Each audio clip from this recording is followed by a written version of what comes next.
You know how I had mentioned last week that I was afraid that Muse had hit their heyday in the past and they were just kind of living in their own shadow? Luckily this was not the case when it came to Muse, but unfortunately the same thing can't be said for this particular album. So lock me in, we're special bound, 'cause you're my Silverball. Hello, I'm Notes, and we're fast approaching Canada Day, and I figured it's time to cover some Canadian content, or else the CBC will shut me down.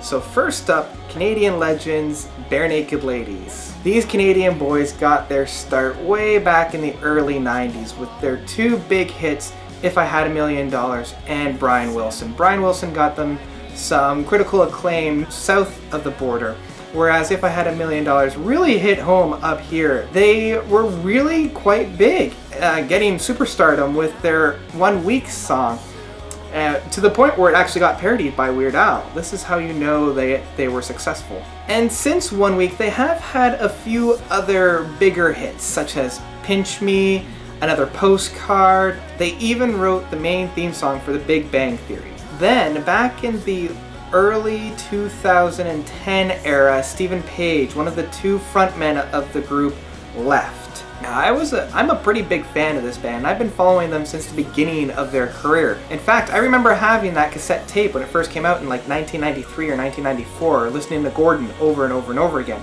And when Maybe You Should Drive came out, I was listening to that on repeat as well as a kid. So I've been following this band for quite a while, and when I found out that Stephen Page was leaving, I was pretty nervous. He wrote a lot of those very heartfelt songs. He provided a very good and nice contrast to Ed's kind of quirky attitude. So as a fan of the band, I was a little bit discouraged, as I always really enjoyed Stephen's songs, and this left all the songwriting up to Ed. And to kind of fill out the albums with Kevin, who was on keyboards, it's either been 1 or 2 songs, basically kind of like the Ringo fillers of the songs on the albums. Well, the first album after Stephen had left, All in Good Time, was a very good album. I really enjoyed it. It was one of my favorite ones that the band had put out, taking a new direction on their songwriting, giving a lot more focus onto Kevin in crafting their own songs. So we see a lot of songs on All in Good Time are written by Kevin, and I love those songs. I thought it was a really good album. Unfortunately, the follow-up to that, Grinning Streak, I was pretty disappointed. It was kind of the run-of-the-mill, just kind of bland songs, soft rock, middle of the road, nothing really to write home about. I still don't remember too much about that album. There seemed to be something missing on Grinning Streak, and it's very prominent here on their latest effort, the one I'm talking about today, which is Silverball. I hate to say it, but I would have to say that this is the weakest album the band has put out.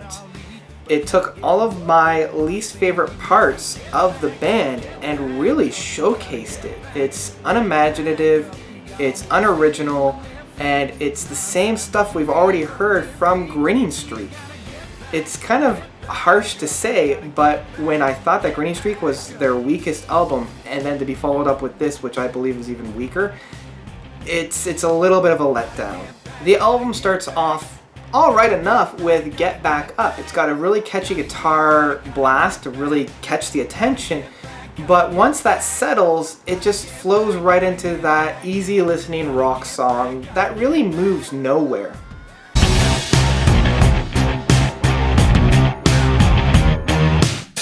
Not everything is sink or swim. You can't fly if the air is too thin. All the songs kind of dance around the same keys and the same notes with that easy listening, very radio friendly, that you could hear on a Sunday afternoon. All the things that I liked from the Barenaked Ladies' past albums, such as their witty banters, that kind of fun, almost party songs, but just very smart and very witty, countered with their very heartfelt, they're very soulful, they're very moving, slower pieces.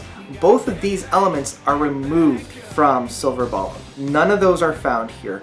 The songs aren't overly that fun, and they're not overly that heartfelt either. There are still a few songs on this album, 1 or 2 that do catch my ear. The first of which, and my favorite on the album, is PASSCODE. It reminds me of a fun, boppy, almost Electric Light Orchestra, Mr. Blue Sky kind of a feel, where it's boppy, it's fun. there's also nothing really to it outside of that. Like the midday sun. Hey, you are the love of my life. We have Kevin singing it, so it's got that nice harmonization, that nice vocals that Kevin brings to the band. But other than that, the song is just kind of like bubblegum. It's fun, it's nice when it's there, but you don't really remember too much about it after you spit it out. The same can be said with Duct Tape Heart. It's just another song mainly about love and relationships that we've already heard from this band, but it's kind of fun in that it's using the images of duct tape, and as a Canadian I think that's kind of cool, but there's really nothing else to it. The drums are artificial on this track, which I think it definitely takes more of that soul and that heart out of it. Stop messing with my duct tape heart.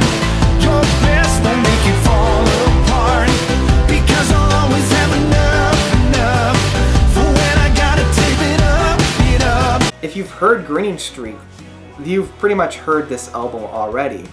At least with Grinning Streak, you had a few more songs that were catchy and fun and at least trying a little bit new things, but taking something from the band, it's all been done. At least they have found their niche. They found music that they like to write, they found music that they like to play, and there's enough fan base there to allow this continuation of it. So for a while now, I think this is what we're going to get from the band, and if you like this type of music, you're going to like this album. But if you're someone like me that really connected with their past album, with that heart and soul of both Steven and Ed, you're going to be disappointed with this album because both of those elements are removed from this album. I would honestly say skip it and go back to their heydays, re-listen to a lot of their earlier stuff, because that is where the band shine. This is just getting kind of dull. And unfortunately, that's it on Silverball by the Barenaked Ladies. What did you guys think of it? Let me know, comments below. Since I'm going to be doing a couple more of these, what was your favorite Canadian band? In a couple of weeks we have Canada Day, so let me know. I would love to hear it. Again, comment below. And that's it. Notes out.